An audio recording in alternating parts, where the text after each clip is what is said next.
E se eu te dissesse que o maior filme sobre a burguesia brasileira é também um dos mais esquecidos do nosso cinema?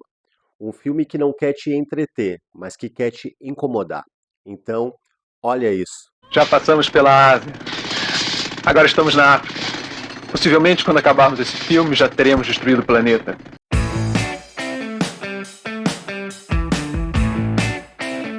Lançado em 1978, Crônicas de um Industrial, de Rosenberg Filho, acompanha o cotidiano de um empresário da elite brasileira. Um homem aparentemente bem-sucedido, mas muito vazio.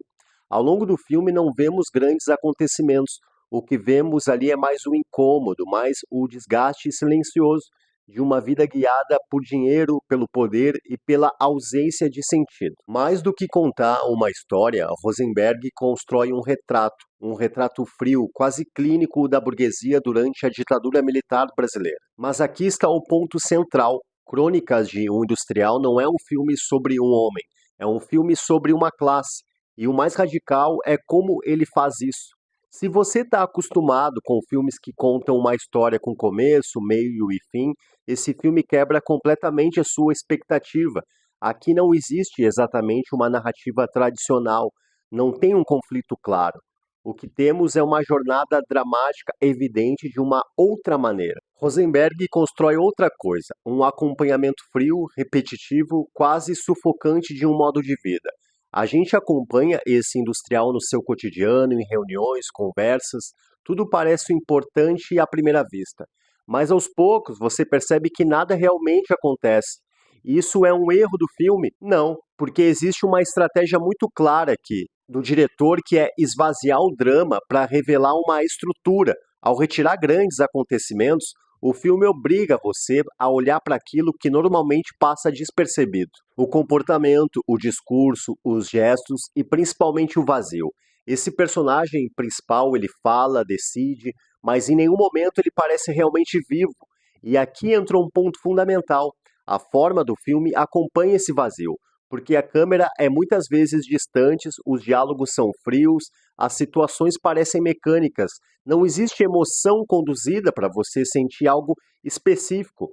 Ele coloca ali e te abandona ao mesmo tempo. Isso é muito diferente do cinema mais comercial, que tenta o tempo todo te envolver, te emocionar, mas aqui você observa, e quanto mais você observa, mais desconfortável fica. É exatamente esse desconforto que aparece, porque esse industrial não é construído como um vilão clássico, ele não é exagerado, não é caricatural, ele é comum, e isso é muito mais perturbador. O que o filme revela é um tipo de existência baseada na repetição de decisões econômicas, relações superficiais e ausência total de reflexão.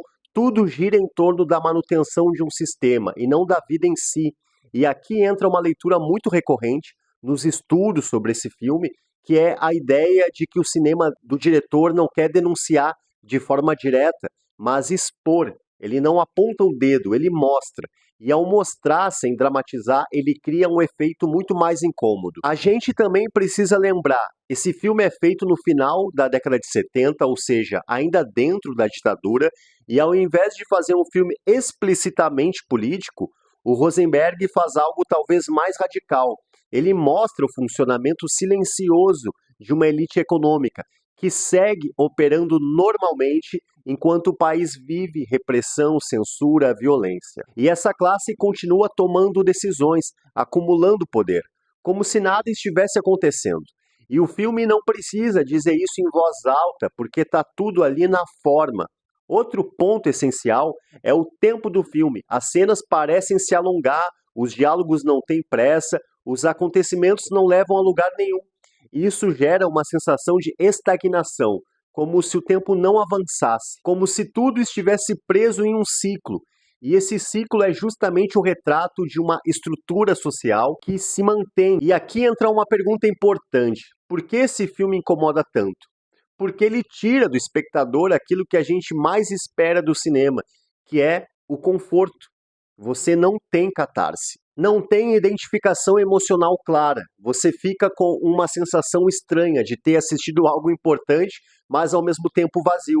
E esse vazio não é um defeito. Ele é exatamente o que o filme quer que você sinta. Crônicas de um Industrial é um filme que exige paciência, mas mais do que isso, ele exige disposição. Disposição para encarar um cinema que não quer te agradar, mas quer te confrontar.